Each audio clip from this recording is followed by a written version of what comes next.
Assalamualaikum warahmatullahi wabarakatuh dan salam sejahtera.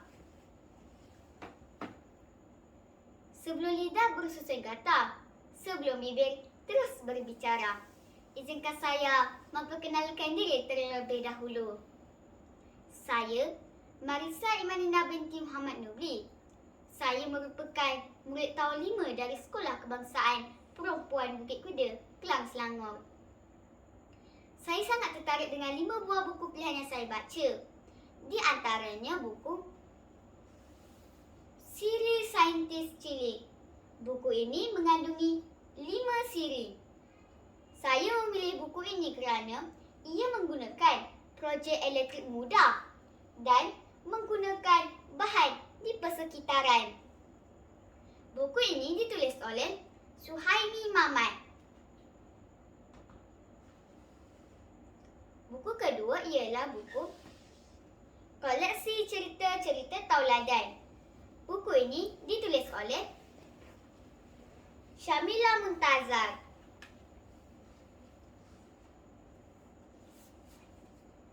Buku ketiga ialah buku Dr. Bubbles dan Panda. Buku ini ditulis oleh Iskandar Shah Ismail.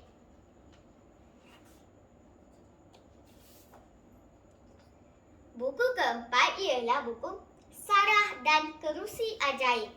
Buku ini ditulis oleh Ismawani binti Ismail. Bagi video resensi ini, saya memilih buku Miss Challenge yang ditulis oleh Haryani Kamilan. Haryani Kamilan berpengalaman dalam penulisan novel dari tahun 2004 hinggalah sekarang. Beliau merupakan penulis PTS dan telah menghasilkan 13 buah buku.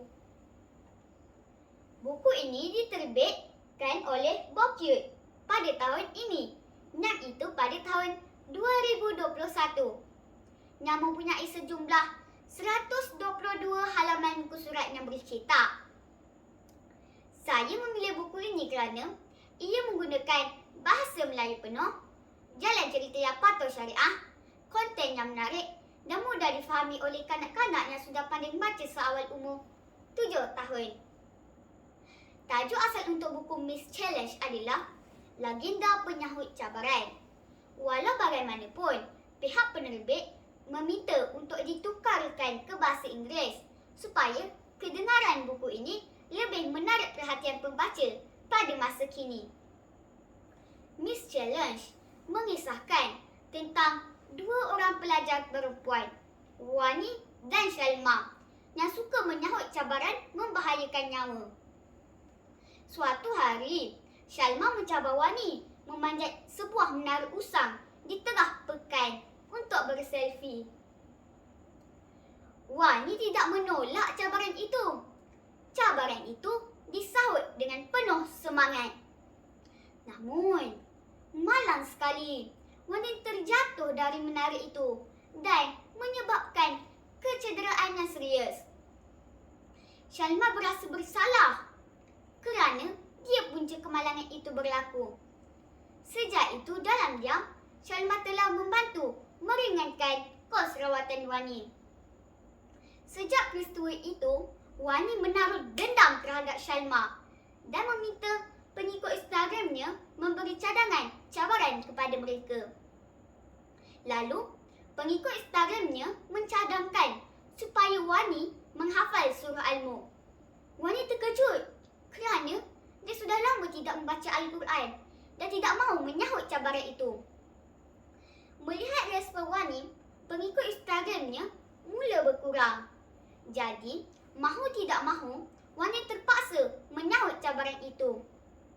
Namun, tanpa disangka, cabaran menghafal surah Al-Mulk bukan sahaja dihafal oleh Shalma, malah pengikut Wani juga turut melakukannya. Dalam perjalanan menghafal surah Al-Mulk itu, banyak yang Wani pelajari, terutama sekali maknanya. Dia jadi insaf dan dapat melunaskan cabaran hafalan surah Al-Mulk dengan baik. Bukan sahaja Wani, Syalma dan pengikutnya juga telah berjaya menghafal surah Al-Mulk dengan lancar. Impak yang saya dapat jelaskan di dalam buku ini ialah remaja sekarang banyak terdedah dengan penggunaan media sosial. Tetapi, ada yang menggunakan media sosial ke arah yang tidak sihat. Maka, diharapkan melalui buku ini, pembaca dapat berfikir panjang sebelum dibuat naik ke media sosial.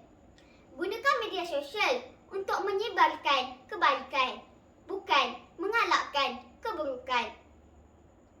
Di samping itu, banyak pengajaran yang boleh pembaca dapat daripada buku ini. Olahan, buku ini juga lebih santai dan tidak berat. Jadi, amat sesuai untuk bacaan murid selepas seharian mengulang kaji pelajaran. Akhir kata daripada saya, dengarlah 2 ayat bacaan surah Al-Mulk untuk cabaran anda. Bismillahirrahmanirrahim. Tabarakalladzi biyadihil mulk wa huwa ala kulli syai'in qadir. Allazi khalaqal mauta wal hayata liyabluwakum ayyukum ahsanu amala wa huwal azizul ghafur. Shadaqallahul azim. Sekian, wabillahi taufik wa hidayah. Assalamualaikum warahmatullahi wabarakatuh. Dan salam Ngadi Ilmu Amalan Membaca. Tokoh Nilam 2021.